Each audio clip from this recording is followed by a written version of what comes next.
Hello student, welcome back to my YouTube channel commerce gateway. Student, आज हम अपने complete ज्ञान सीरीज में डिस्कस करेंगे meaning of goods and types of goods with the example. तो start करते हैं आज का वीडियो।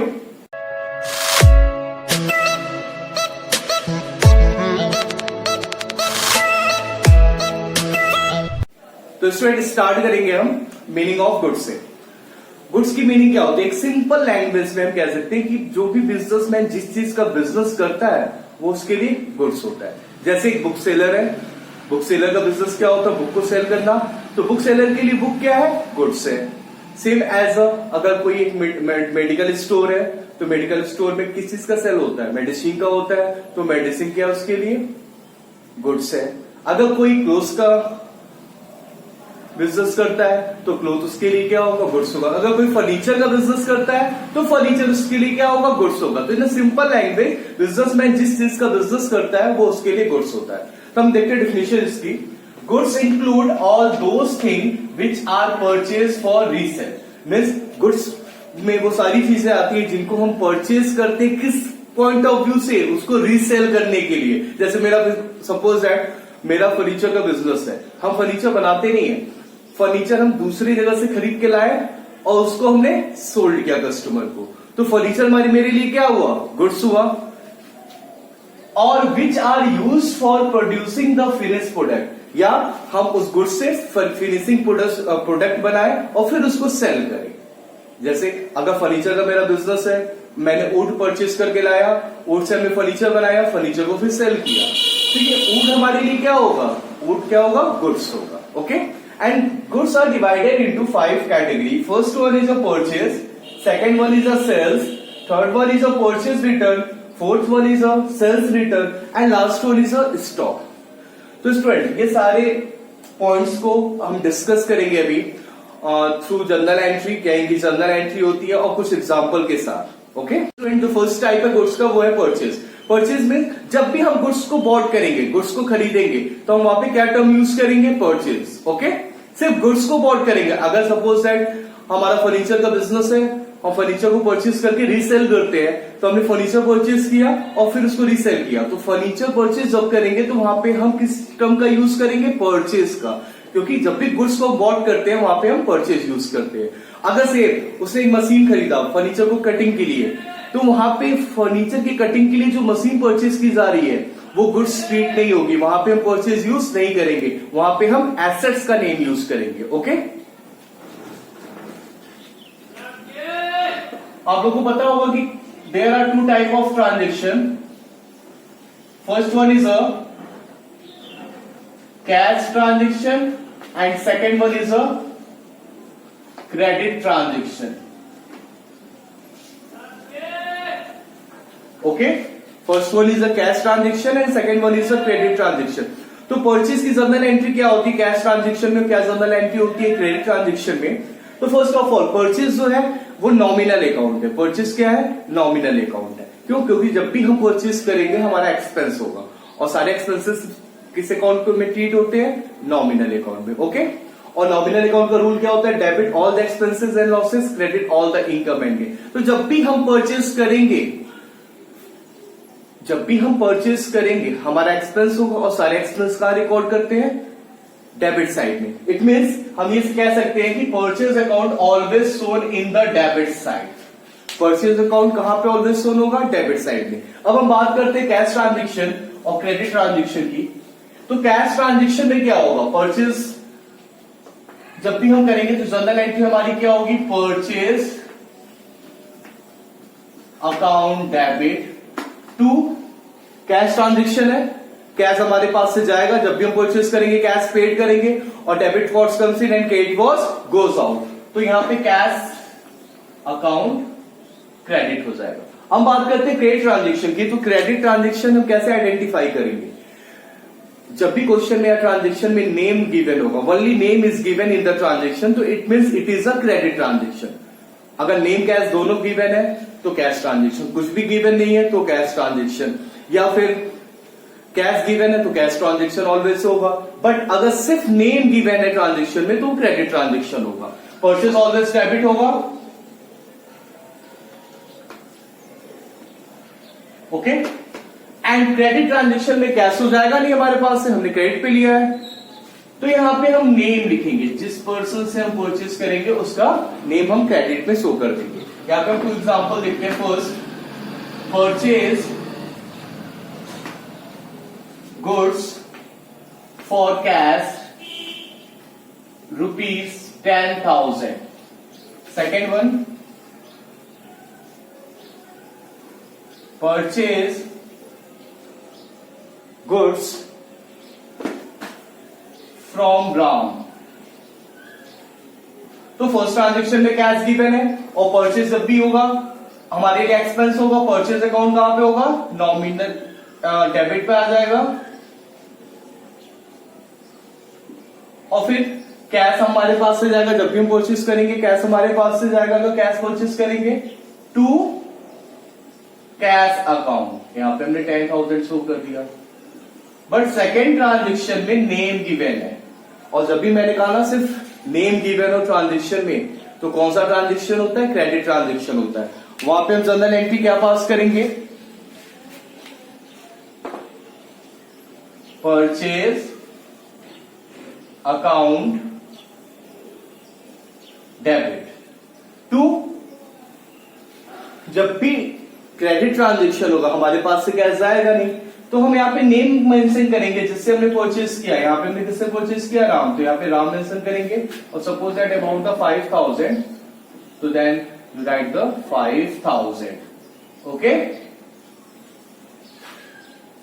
तो ये जनरल एंट्री होगी। अगर हम परचेज गुड्स कर रहे हैं कैश में, तो कैश हमारा क्रेडिट में होगा। अगर हम परचेज कर रहे हैं क्रेडिट, तो नेम क्रेडिट में आएगा। परचेज ऑलवेज कहां होगा, डेबिट में होगा। ठीक है। नेक्स्ट टाइप जो है हमारे गुड्स का वो है सेल्स।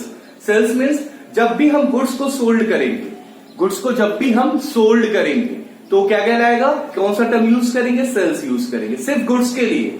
अगर हमारा फर्नीचर का बिजनेस है, हमने फर्नीचर परचेज किया, फर्नीचर को सेल किया, सोल्ड कर दिया, तो हम जो फर्नीचर को सोल्ड करेंगे उसके लिए कौन सा टर्म यूज करेंगे, सेल्स यूज करेंगे। और सपोज दैट हमारे पास मशीनरी थी, हमारा फर्नीचर का बिजनेस है, हम मशीनरी सोल्ड कर रहे हैं, तो मशीनरी के लिए हम सेल्स यूज नहीं करेंगे, वहां पे एसेट्स का नेम लिखा जाएगा। ठीक है, सिर्फ सेल्स कब यूज करेंगे, जब गुड्स को हम सोल्ड करेंगे। तो सेम परचेज की तरह यहां पे भी cash transaction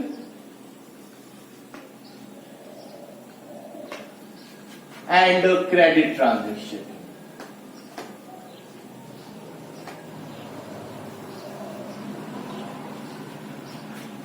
sales is a nominal account because, क्योंकि जब भी गुड्स सोल्ड करेंगे हमें इनकम होगा, और सारे इनकम कहां होते हैं, नॉमिनल अकाउंट में से होते हैं। और नॉमिनल अकाउंट का रूल क्या होता है, debit all the expenses and losses, credit all the income and gain. तो जब भी सेल करेंगे इनकम होगा, और जब भी इनकम होगा हम उसे कहां रिकॉर्ड करेंगे, क्रेडिट साइड में। तो हम कह सकते हैं कि sales account always recorded in the credit side.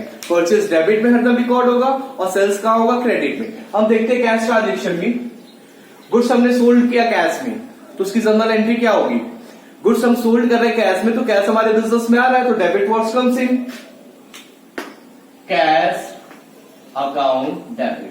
और मैं पहले से बताया कि सेल्स ऑलवेज कहां से होता है, क्रेडिट साइड में, you write the to sales account. And for credit transaction में कैश हमारे बिजनेस में आएगा नहीं, हमें रिसीव नहीं होगा, तो यहां पे सेम एज अ परचेज की तरह हम क्या लिखेंगे, name debit to sales account. Okay, अब यहां पे टू एग्जांपल लेते हैं। First one is a goods sold for cash ₹10,000। Again second example is a goods sold to Ram. Okay, same purchase की तरह यहां पे हम आइडेंटिफाई करेंगे कि which one is a cash transaction, which one is a non cash transaction. अगर question में सिर्फ नेम गिवन है तो क्रेडिट होगा, अगर नेम कैश दोनों गिवन है तो क्या होगा, कैश होगा। कुछ भी गिवन नहीं है, कैश होगा। कैश गिवन है तो जाहिर सी बात है वो कैश होगा। ओके, तो सिर्फ ऑल केसेस में कैश होगा, बस कब नॉन कैश होगा, कब क्रेडिट होगा, जब क्वेश्चन में सिर्फ नेम गिवन होगा। Okay, in the first transaction goods sold for cash, हम गुड्स सोल्ड कर रहे हैं कैश में, कैश रिसीव हो रहा है, कैश हमारे बिजनेस में आ रहा है, कैश हमारे बिजनेस में आ रहा है, तो जो बिजनेस में आता है उसे कहां शो करते हैं, डेबिट साइड में, और हमें पहले से पता है कि सेल्स ऑलवेज कहां होता है, क्रेडिट साइड में। Then okay, second one, goods sold to Ram, यहाँ पे ओनली नेम गिवन है, देखो राम सिर्फ गिवन है, कोई आगे कैश कुछ भी यूज नहीं हुआ ट्रांजेक्शन में, तो ये क्या क्रेडिट ट्रांजेक्शन, और क्रेडिट ट्रांजेक्शन में क्या होता है, सेल्स के केस में नेम डेबिट हो जाएगा, और सेल्स ऑलवेज क्या होता है, क्रेडिट होता है। And you write the amount, suppose that 5,000, then put the amount 5,000। Okay, goods is a purchase return. Purchase return means ये suppose that business and this one is a supplier. Okay, तो first of all हमने supplier से goods bought किया, खरीदा, तो उसे हमने क्या नेम दिया, परचेज दिया। Okay, and purchase return means कि जब भी हम गुड्स परचेज किए तो उसमें हमने देखा कुछ डिफेक्टिव पीसेस है, या नॉट अकॉर्डिंग टू सैंपल, या चार्जेस हाई किए गए प्राइस में, बहुत से एनी रीजन, कोई भी रीजन हो सकता है जिसकी वजह से हम क्या करते हैं, गुड्स को वापस सप्लायर को रिटर्न कर देते हैं। तो this is known as a purchase return. Means कि जब परचेज गुड्स को हम रिटर्न करते हैं सप्लायर को, तो क्या कहलाता है, परचेज रिटर्न होता है। ओके, क्या कहलाता है वो, परचेज रिटर्न। और जब भी हम परचेज रिटर्न करेंगे तो परचेज किया तो हमारे लिए एक्सपेंस था, लेकिन हम रिटर्न करेंगे तो पैसा हमारे पास आएगा, फिर हमारी इनकम होगा, और ऑल द इनकम कहां पे शो करते हैं, क्रेडिट साइड में। तो जब भी परचेज रिटर्न होगा, परचेज रिटर्न ऑलवेज कहां पे शो होगा, क्रेडिट साइड में। और इसकी जर्नल एंट्री क्या होगी, परचेज रिटर्न को तो क्रेडिट पे करना है, तो जो सप्लायर का नेम है उसे हम कहां दिखाएंगे, डेबिट में, टू परचेज रिटर्न। ओके, ये एंट्री पास करेंगे, नेम मतलब सप्लायर का name and to purchase return. Okay, एक एग्जांपल देखते हैं इसका, goods return to Ravi ₹2,000। Okay, transaction is a goods return to Ravi ₹2,000। यहां पे तो कुछ लिखा नहीं है ना, यहां पे तो कुछ लिखा नहीं है कि परचेज रिटर्न है कि सेल्स रिटर्न है, कोई इंफॉर्मेशन गिवन नहीं है। कैसे हम आइडेंटिफाई करेंगे, फर्स्ट मेथड ये होता है आइडेंटिफाई करने का कि जब भी रिटर्न टू वर्ड गिवन होगा, कौन सा word, return to word given होगा ट्रांजेक्शन में, तो ये क्या इंडिकेट करता है कि this one is a purchase return. Okay, और सेकंड जो फाइंड करने का तरीका होता है, हम चेक करेंगे क्वेश्चन में कि रवि से पहले हमारा कोई ट्रांजेक्शन हुआ है क्या, रवि को हमने गुड्स सोल्ड किया था कि रवि से हमने गुड्स को परचेज किया था, उसके बेसिस पे आइडेंटिफाई करेंगे। बट अगर कोई इंफॉर्मेशन सिंगल एंट्री पास करनी है तो सिर्फ अगर रिटर्न टू वर्ड गिवन है तो this one is a purchase return. Entry क्या होगी, यहाँ पे नेम कौन है, सप्लायर रवि, तो रवि को हम डेबिट करेंगे। एंड टू, ये तुम्हें पता है कि परचेज रिटर्न क्या होता है, ऑलवेज सोन कहां पे करते हैं हम उसको, क्रेडिट साइड में। एंट्री हमारी बन गई, amount 2,000। Okay, so on this way you pass the journal entry related to the next one is a sales return. Sales return means suppose that this one is a business and this one is a customer. When business sold goods to the customer, it is known as a sales. जब business goods sold करता है customer को तो उसे हम क्या कहते हैं, सेल्स कहते हैं। But customer return goods to business is known as a sales return. Why, हमने गुड्स कस्टमर को सोल्ड किया तो क्या होगा, सेल्स टर्म होता है। लेकिन जब कस्टमर गुड्स को रिटर्न कर देते बिजनेस को due to any reason, defective pieces या चार्जेस, हाई प्राइसेस, बहुत सारे रीजन होते हैं, तो क्या कहलाता है, purchase return. Purchase return means when customer return goods, when और ये सिंपल लैंग्वेज में कह सकते हो कि when sold goods are return by the customer it is known as a sales return. Okay, when sold goods returned by the customer is known as a sales return. Okay, और sales return always debit होता है। Debit कैसे होता है, क्योंकि goods हमने sold किया तो इनकम हुआ, बट कस्टमर ने रिटर्न किया तो हमें कस्टमर को पैसे देने पड़े, वापस रिटर्न करना पड़ा, तो हमारे लिए क्या हुआ, एक्सपेंस हुआ। और सारे एक्सपेंसेस कहां होते हैं, डेबिट में होते हैं। तो सेल्स रिटर्न जब भी होगा कहां शो करेंगे, कहां शो करेंगे सेल्स रिटर्न को, डेबिट साइड में करेंगे। तो एंट्री क्या पास होगी, sales return account debit to name, name means customer name, जो भी क्वेश्चन में गिवन होगा। ओके, नाउ अब एक एग्जांपल लेते हैं। Goods return by Ravi ₹10,000। Okay, तो क्या यहाँ पे कोई ट्रांजेक्शन में कुछ लिखा है क्या कि सेल्स रिटर्न है या परचेज रिटर्न है, ऐसा कोई इंफॉर्मेशन गिवन है? नहीं, कोई इंफॉर्मेशन नहीं गिवन है परचेज रिटर्न की तरह। तो सेम जब ट्रांजेक्शन में रिटर्न बाय वर्ड यूज होगा तो ये क्या इंडिकेट करता है, ये इंडिकेट करता है कि this one is a sales return, return to purchase return and return by sales return. Okay, then pass the journal entry. Sales return always कहां होता है, डेबिट में होता है। एंड टू नेम या कस्टमर नेम क्या गिवन है, Ravi. Okay, तो on this way you pass the journal entry related to the sales return. Student, the last part of our types of goods is a stock. Stock में simple language में जो goods, देखो business है, business में क्या होता है, पूरे साल गुड्स परचेज होता है, सेल होता है, बट कुछ ऐसा होता है, ऐसे गुड्स होते हैं जो पूरे last date of the year के लास्ट डेट तक अनसोल्ड होते हैं। अनसोल्ड मतलब बिकते ही नहीं है, तो वो क्या कहलाता है, वो स्टॉक कहलाता है। तो simply the unsold goods at the end of accounting year is known as a stock. And listen student, stock divided into two parts. First one is the opening stock and second one is the closing stock. Opening stock and closing stock. ये opening stock क्या होता है, closing stock क्या होता है, example से हम समझाते हैं तुम्हें। देखो, suppose that year started from 1st April 2019 and end with the 31st March 2020। पूरे ईयर हमने गुड्स को परचेज किया, सोल्ड किया, बट हमें पता चला ना कि 31st मार्च 2020 को हमारे पास 50,000 का गुड्स ऐसा था जो अनसोल्ड था, मींस जो गुड्स बिका ही नहीं। तो at the end of the year जो 50,000 का गुड्स हमारे पास बचा रह गया, इसी को कहते हैं हम closing stock.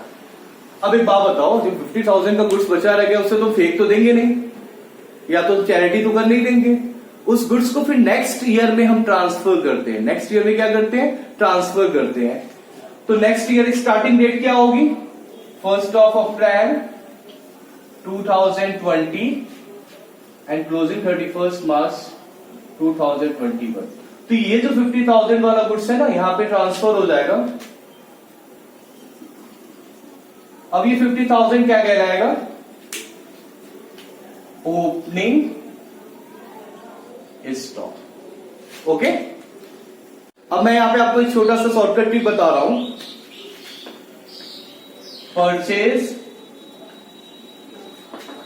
Purchase return, sales return.